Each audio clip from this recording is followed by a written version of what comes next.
मुख्यमंत्री ठाकुर सुखविंदर सिंह सुक्खू की अध्यक्षता में सोमवार को आयोजित हिमाचल कैबिनेट की बैठक संपन्न हुई। बैठक में कई महत्वपूर्ण फैसले लिए गए। कैबिनेट ने डॉक्टर राधाकृष्णन राजकीय चिकित्सा महाविद्यालय हमीरपुर में अत्याधुनिक कैंसर केयर सेंटर स्थापित करने का निर्णय लिया। इस सेंटर में 11 नए विभागों की स्थापना तथा विभिन्न श्रेणियों के आवश्यक पदों को सृजित कर भरने को भी मंजूरी प्रदान की। इसके अलावा क्या फैसले लिए गए, उद्योग मंत्री हर्षवर्धन चौहान बता रहे हैं विस्तार से। और जिसमें लगभग कोई 58 के करीब जो एजेंडास है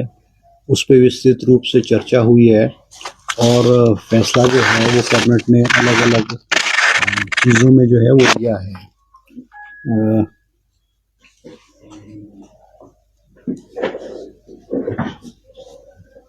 इसमें मेडिकल कॉलेज हमारा जो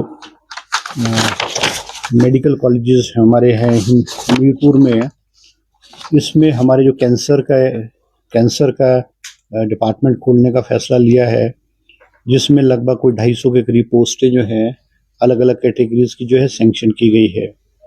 इसी तरह से मेडिकल कॉलेजेस, हमारे जो मेडिकल कॉलेजेस हैं, चाहे जिम्सी है, टांडा है,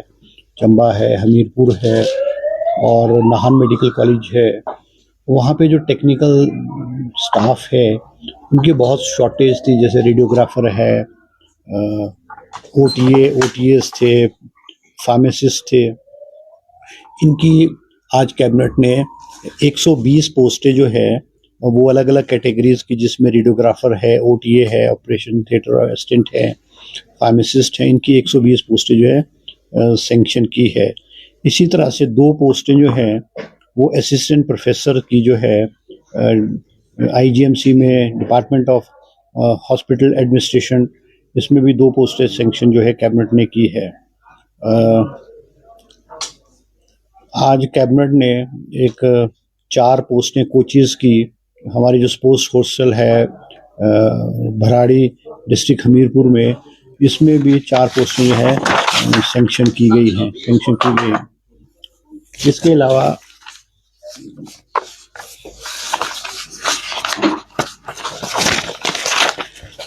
इसके अलावा हमारे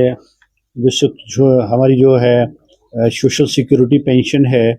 उसमें भी अमेंडमेंट किए गए हैं। उसमें भी अमेंडमेंट करके जो है, जैसे ट्राइबल एरियाज़ में जो है एडवांस में जो है वो सोशल सिक्योरिटी पेंशन जो है 1 टाइम दे दी जाएगी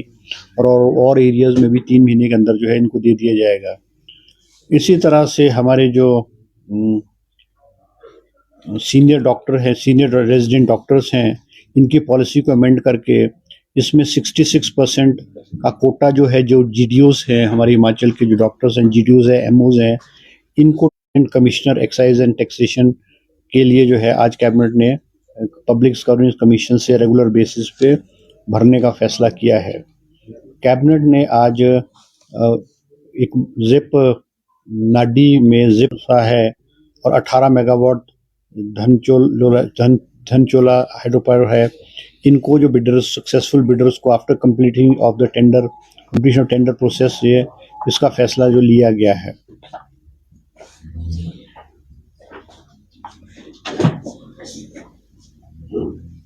इसके अलावा cabinet also gave its approval to adopt the national policy on geothermal energy to facilitate the exploration and development of untapped geothermal energy resources in the state. It approved the Directorate of Energy as a nodal agency for the implementation of this policy and sanctioned amendment to the Swaraj Janti Energy Policy 2021 to incorporate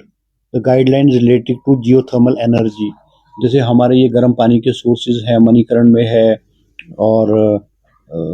तत्ता पानी में है, ये 4 जगह हमारे इस type के sources हैं। तो जो ये हमारी जियोथर्मल एनर्जी है, इसको किस तरह से जो है टैप किया जाए, उसके लिए जो है सरकार ने आज फैसला किया गया है। इसके अलावा कैबिनेट ने 11 पोस्टें जो हैं 11 पोस्टें जो है वो residential institute of mentally challenge children Hiranagar Shimla में सैंक्शन की है इस इंस्टीट्यूट के लिए। इसी के साथ जो है 11 पोस्टें जो हैं वो हमारे डिजास्टर मैनेजमेंट सेल जो रेवेन्यू डिपार्टमेंट में है, वहाँ क्रिएट की गई हैं 11 पोस्टें अलग अलग कैटेगरीज की। और कैबिनेट ने आज रेवेन्यू डिपार्टमेंट में भी 6 पोस्टें जो हैं तहसीलदार की जो है वो सैंक्शन की है, जिसको कि direct recruitment through public service commission जो है किया जाएगा। इसी तरह से क्योंकि बहुत सारे केसेस जो हमारे रेवेन्यू में जैसे डिमार्केशन के हैं या तकसीम के हैं या अलग अलग जो रेवेन्यू के हैं, रेवेन्यू कोर्ट्स में है, स्टाफ की कमी होने की वजह से जैसे तहसीलदार नहीं है, नए तहसीलदार की शॉर्टेज है, कानगोज पटवारीज की शॉर्टेज है। तो आज गवर्नमेंट ने कैबिनेट ने फैसला लिया है कि जो रेवेन्यू ऑफिसर्स हैं, पटवारी हैं, कानगो है, नायब तहसीलदार है, जो रिटायर्ड हैं, इनको री एंगेज किया जाएगा ऑन एन फिक्स अमाउंट, ताकि ये जो डिस्पोजल है रेवेन्यू के जो केसेस का डिस्पोजल है और लोगों को जो है तुरंत राहत मिले, इसके लिए आज कैबिनेट ने ये फैसला लिया है। इसी तरह से कैबिनेट ने आज 4 पोस्टें junior engineer JEs horticulture as job trainee in the public works department जो है उसको भी वो भी स्वीकृत की है। इसी तरह से 4 पोस्टें जो हैं वो हमारे स्पोर्ट्स कोच बरहाड़ी, तो मैंने आपको बता दिया है। कैबिनेट ने एक और फैसला किया है, क्योंकि हम हिमाचल प्रदेश में स्टाफ नर्स और असिस्टेंट स्टाफ नर्स जो है बहुत बड़े पैमाने में रिक्रूट की जा रही है, और रिप्रेजेंटेशन मुख्यमंत्री जी को आया कि जो नर्सिस में पहले था कि एज थी 18 ईयर्स, एज थी हमारी 21 ईयर्स टू 32 ईयर्स हुआ करती थी, और पिछले बहुत लंबे अरसे से नर्सिस के रिक्रूटमेंट नहीं हो पाई है, बहुत कम हुई है। तो रिप्रेजेंटेशन था कि इसकी एज लिमिट को बढ़ाया जाए, इसलिए आज कैबिनेट ने इस नर्सिस की जो रिक्रूटमेंट है उसमें एज लिमिट को 18 साल से बढ़ा करके 45 साल कर दिया गया है जनरल कैटेगरीज के लिए, और ST, SC, STs और OBCs को 5 साल का और रिलैक्सेशन देने का फैसला किया गया है। इसी तरह से हमारी जो ये इंडस्ट्रियल पॉलिसी है, हिमाचल प्रदेश की इंडस्ट्री पॉलिसी है, जो 2019 में लागू की थी, 5 साल के लिए थी, वो 31 दिसंबर 2025 को ख़त्म हो गई है। जब तक नई पॉलिसी नहीं बनती, आज कैबिनेट ने इसको 31 मार्च 2026 तक एक्सटेंड करने का फैसला लिया गया है। इसी तरह से हमारा जो इंस्टीट्यूट था स्पेशल एबिलिटीज़ इंस्टीट्यूट दिल्ली में, जो एक NGO के माध्यम से चलाया जा रहा था, उसको भी आज गवर्नमेंट ने उसको टेक ओवर करने का फैसला किया है, और अब गवर्नमेंट सेक्टर में इसको जो है गवर्नमेंट सेक्टर में इसको कल किया जाएगा। इसी तरह से सरकार ने आज स्टैंडर्ड ऑपरेशन जो है procedure cum guidelines for recruitment of creche workers and creche helpers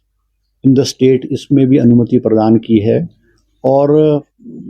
round about 152 क्रेंचेस जो हैं वो खोली जाएंगी, जिसमें एक क्रेंच वर्कर और एक क्रेंच हेल्पर जो है वो रिक्रूट की जाएगी, और क्रेंच वर्कर को कोई 5,000 के करीब सैलरी दी जाएगी, और क्रेंच हेल्पर को शायद 3-3.5 हज़ार के करीब जो है सैलरी दी जाएगी। इसी तरह से हमारे जो एयर कनेक्टिविटी है, जैसे आप जानते हैं एयर कनेक्टिविटी बहुत कम है, और शिमला वाला एयरपोर्ट पिछले कुछ समय से बंद पड़ा हुआ था। अलायंस एयरलाइंस के साथ हमारा जो करार था वो ख़त्म हो गया था, और हमारे सिविल एविएशन डिपार्टमेंट और टूरिज्म डिपार्टमेंट के ऑफिसर ने नेगोशिएट करके इसको दोबारा से चालू करने के लिए जो है नेगोशिएशन किया है। इसी आधार पे जो है शिमला दिल्ली और शिमला धर्मशाला की जो फ़्लाइट्स हैं, इनको जो है दोबारा से शुरू किया जाएगा, और जो VGF जो है, जो फंडिंग जो स्टेट गवर्नमेंट जो है एलायंस को देगी, उस पर भी आज कैबिनेट ने जो है अपनी अनुमति प्रदान की है। इसी तरह से कैबिनेट ने आज फैसला लिया है construction of new ice skating ring in Shimla, जो कि टूरिज्म डिपार्टमेंट के माध्यम से एक खूबसूरत हमारा आइस स्केटिंग रिंग जो इंटरनेशनल स्टैंडर्ड का होगा वो बनाया जाएगा। इसी तरह से रेगुलेट किया है कि जो हमारे रेवेन्यू ऑफिसर्स थे, इनकी जो RNP रूल्स थे, इनके जो अपॉइंटमेंट है, ड्यूटीज़ है, एनरोलमेंट्स है and punishment to village officers, the cabinet gave it approval to Himachal Pradesh land revenue rules 2025। इसके अलावा आज एक महत्वपूर्ण फैसला कैबिनेट ने जो लिया है वो हमारे फूड जो हमारे स्टेट फूड न्यूट्रिशन पॉलिसी जो है वो आज उसको अनुमति प्रदान की है, जिसमें क्योंकि हमारे यहाँ जो हमारे पास आटा है, चावल है, दाल है या मसाले हैं या जो भी हम चीज़ें लेते हैं और वो स्टेट से बाहर से आती थी, उनकी जो क्वालिटी चेक करने की क्या वो खाने लायक भी हैं या उसमें कितनी एडल्ट्रेशन है कि नहीं है या क्या क्या उसमें होना चाहिए, वो नहीं था। आज कैबिनेट ने एक फूड सेफ्टी लैब कंडाघाट में खोलने की स्वीकृति प्रदान की है और वो फूड सेफ्टी लैब जो कंडाघाट की होगी उसमें 26 पोस्ट जो है अलग अलग कैटेगरीज की जो है वो सैंक्शन की गई है, ताकि हिमाचल प्रदेश में जो भी बाहर से प्रोडक्ट आते हैं उनकी सैम्पलिंग हो, उनकी चेकिंग हो, उनमें किस तरह का प्रोडक्ट्स हैं, उसमें कितनी प्योरिटी है, ये सारी चीज़ें जो है चेक की जाए। तो ये कुछ डिसीजन जो है आज कैबिनेट ने जो है वो लिए हैं। इसके अलावा कोई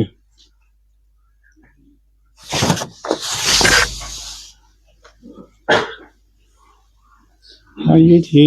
डिसीजन है। नहीं, पंचायत चुनाव के बारे में जो है कोई चर्चा नहीं हुई है, मगर ये बात है कि वे पंचायत के चुनाव जो डेट हाई कोर्ट ने फिक्स की है अप्रैल में, उससे पहले पहले होंगे और चर्चा नहीं हुई। अनऑफिशियली है कि भाई मुख्यमंत्री जी ने कहा है कि जो भी डेट है उसके मुताबिक जो है तैयारी जो है डिपार्टमेंट जो है करेगा। हिमाचल से जुड़ी हर बड़ी अपडेट के लिए बने रहिए EWN24 news, choice of Himachal के साथ।